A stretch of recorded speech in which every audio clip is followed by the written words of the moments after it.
As you can see by the title, was Kanye West right? Or was he wrong about Mrs. Swift? Let's get into it. For the ones that know Taylor Swift, they'll know that she's a multi-talented songwriter, a prolific singer, and a global superstar. Like, she will announce a tour, and you see unprecedented demand from the Swifties for tickets, all just to see the god who is Taylor Swift.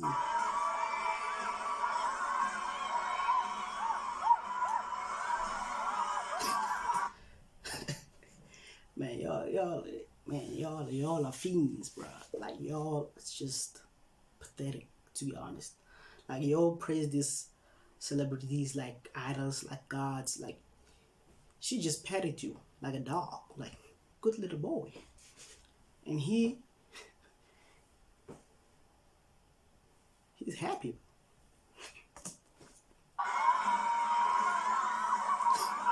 Any fans? Every seat in the stadium will light up from them because they just can't get enough. But there are several things about Taylor Swift that makes me stay up till the birds start their morning chorus. First, that's her background, which is as dramatically different from her public persona as night is from day. Second, how she's low-key a corporate titan, a big business that's not much different from Apple or Amazon or any of the big threes that you would mention. Third, her deviously clever, if I should say, tactics that for sabotaging the social media buzz of other artists, all to make sure that she remains glued to that number one spot. If we listed everything Taylor Swift does in this intro, the list will stretch and wrap around the globe 3 times, just like Taylor Swift's private jet. You idolize, they got some skeletons. And I mean some skeletons in the closet. Like, yo, be looking at their lives saying, yo, I want this life, I want that life. You don't know what's happening behind closed doors. You don't know. Trust me, you don't want to know. An image of Taylor Swift. With Taylor Swift, she's got the Swifties on hold. She holds a massive influence over the female population.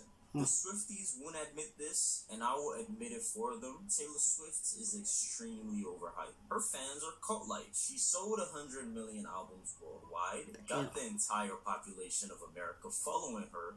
Low-key, you might even say that she's monopolizing music. Let me tell you a quick story. When Taylor Swift first came out, her rise would shake the world, right? She'd excessively be promoted as this underprivileged girl who came from a small town that lived in a poor old dilly old state of Pennsylvania. Because it felt relatable, right? People were warm towards her and she was accepted. Like crying? Like, literally, you are crying because you're seeing another human being. Another human being. And you be crying and fainting. Like, it's mind-blowing. Like, some of you are gullible. Like, really, you're like gullible.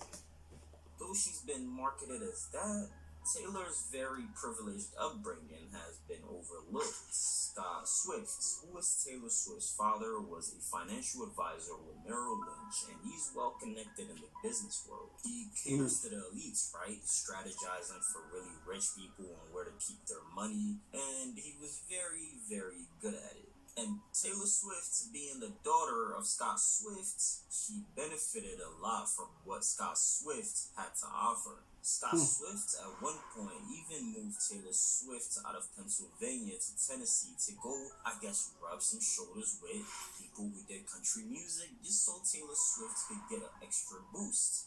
This man even bought a whole record label company.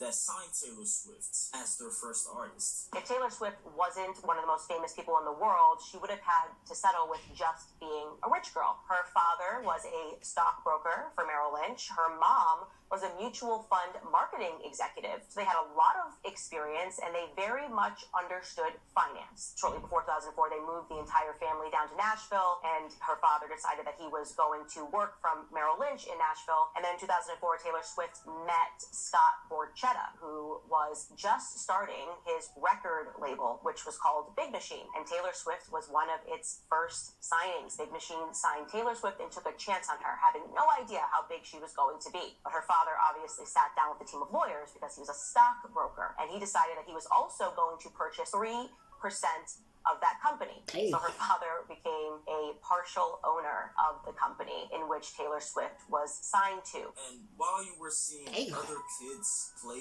Twinkle Twinkle Little Stars on a borrowed recorder, Taylor was benefiting from paid lessons, guitar lessons, banjo lessons, piano lessons.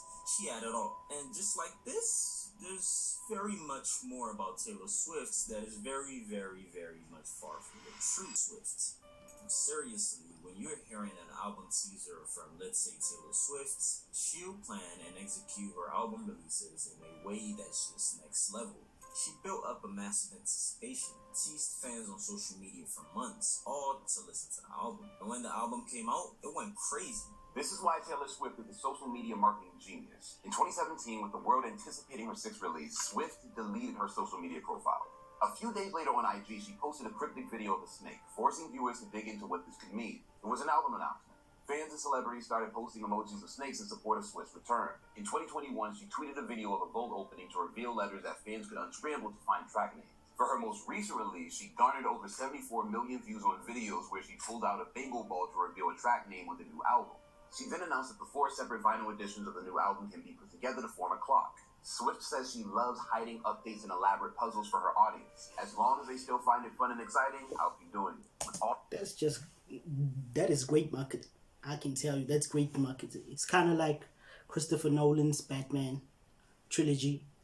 He used to, before they dropped the movies, the trailers, they would put people on a scavenger hunt for months for the anticipation of the Dark Knight. And let's just say, it's one of the greatest movies, superhero movies of all time. Like Batman, Christopher Nolan, Christian Bale, Heath Ledger. That movie was goated. That movie was goated. All 3 albums becoming some of the highest selling of her career. She's a marketing mastermind. Let's get it to her. But I'm also wondering, what's with all the re-releases of Taylor Swift?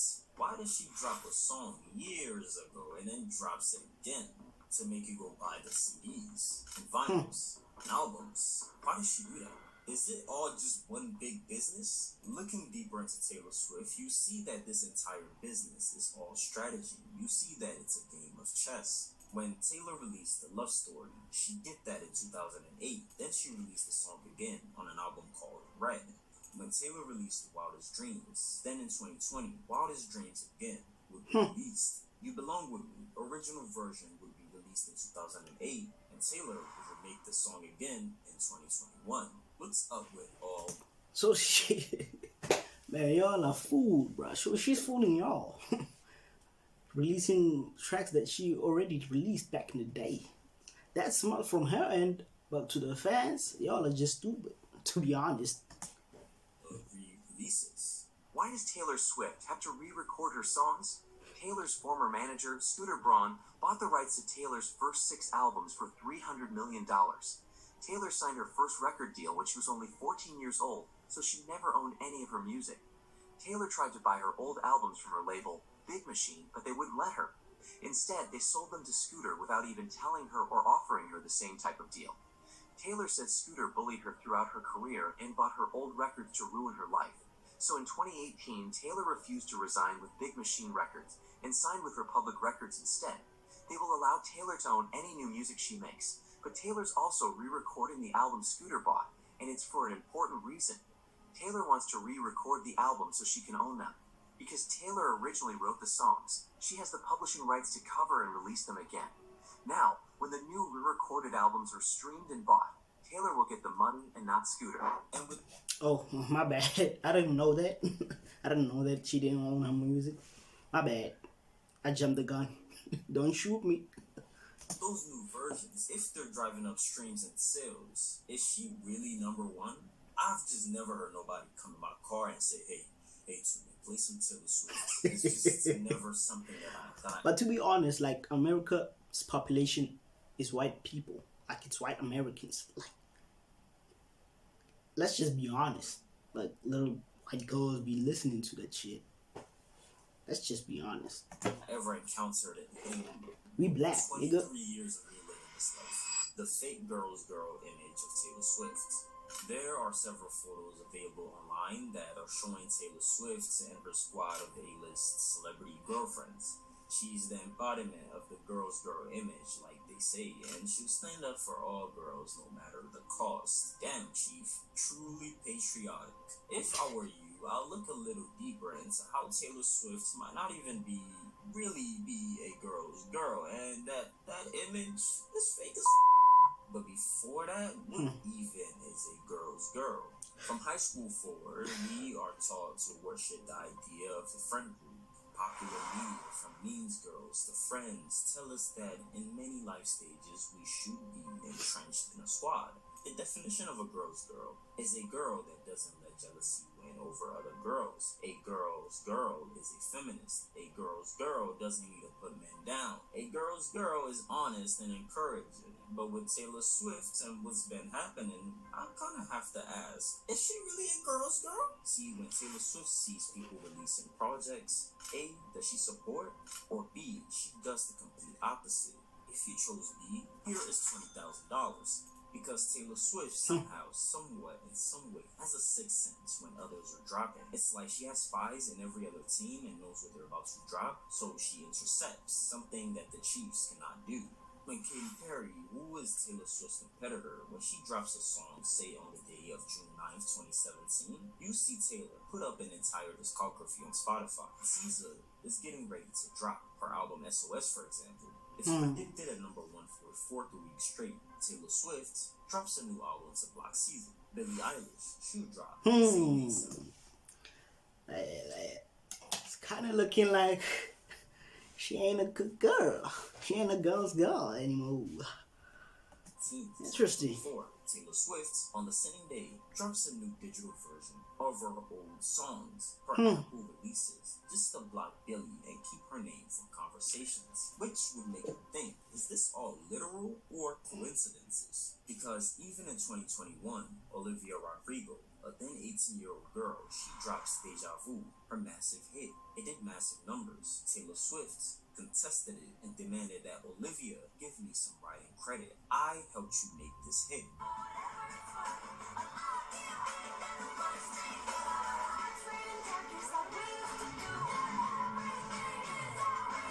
Taylor Swift posed for photos with every celebrity at the Grammys except Olivia Rodrigo. Olivia's song One Step Forward, Three Steps Back was sung over the music of Taylor's song New Year's Day. But Olivia copied another song. She said Deja Vu was inspired by Taylor's song Cruel Summer. Olivia gave Taylor writing credits for the songs, but the beef was just heating up. Olivia's album Sour was nominated for a Grammy, and Taylor wasn't given writing credits for the entire album. Once this happened, Swifties became even more upset to Olivia Rodrigo, and people confirmed Olivia and Taylor weren't friends anymore after Olivia had to pay Taylor millions for the writing credits. Whoa, I didn't know that. Did she like literally write every single word? Or maybe she got inspired by Taylor Swift? We don't know.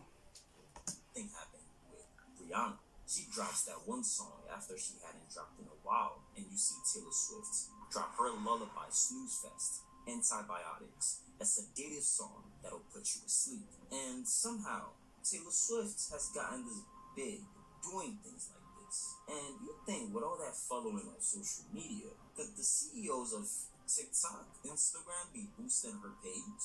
Well, when a CEO of TikTok was asked that same question, this is what he had to say. Curtis, my colleague, mentioned the use of heating tool on your platform to make specific videos go viral or get more views. Does TikTok use a cooling tool where employees can manually limit the amplification of content that TikTok should hide, like content that promotes eating disorders, drug use, or suicide among children? The only promotion tool that we have is approved by the local teams, so in the US by the US team, and it's for commercial purposes like Taylor Swift. I think when she onboarded, he had a little... Yes or no? You think Kanye was wrong, but maybe he was actually right. Music, so thank you Yeah, so much. I ain't gonna lie, bruh. Like some of these Grammys that Taylor be winning, like album of the year, like that's just outrageous. Let me just say that. Like she's been winning album of the year after year after year after year. And it seems like the Grammys are pushing an agenda. Cause SZA should have won album of the year, to be honest. Like there's a lot of people who should have won album of the year, but Taylor got it. I don't know how, but she won it. Chance to win a VMA award. Yo, Taylor. I'm really Oh my happy for you. God. I'll let you finish. But Beyonce This had one of the moment. best videos of all time. One of the best videos of all time. Kanye crazy.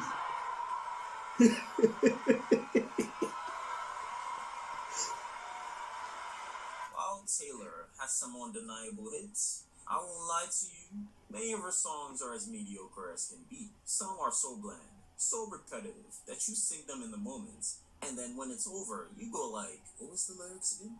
They're like those songs that fade from memory. Say, put on Beyonce, put on Bruno Mars. And the way she just looked at Celine Dion when she won that album. Like, do you remember what she did to Celine Dion? Like, Celine Dion, bruh. Titanic. Like, that's the same, the song from Titanic, bruh. Like, damn. Katy Perry, Nicki Minaj, even the Beatles, or even MJ himself. Once you hear any of their songs, you instantly react to the beats. Taylor Swift on the other end, I don't know. And you have to ask, if Taylor Swift doesn't have much memorable hits, how is she this famous? How come during the Super Bowl, we couldn't even watch the game? The camera was always on her. And then I attributed this to the bandwagon effect. Though many of Taylor's songs are good, some are like Popeye's Biscuit, dry, like the Sahara, but her ridiculous, dedicated fan base carries it all. Who I even think some of them might be fans because of the bandwagon effect. There's this photo that shows what a bandwagon looks like. On the right, the smart ones do realize they are on a bandwagon train and hop off of it. Others on the left, though, they are lost in that Swift sauce. But besides this, besides everything we've talked about, the way Taylor Swift flies her private jet, I am baffled. There's a video that shows Taylor Swift and her private jet mileage. Every bell you hear is the landing of the jet.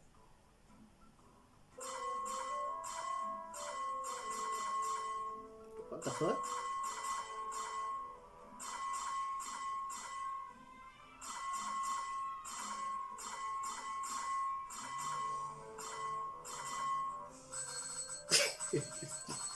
That's crazy.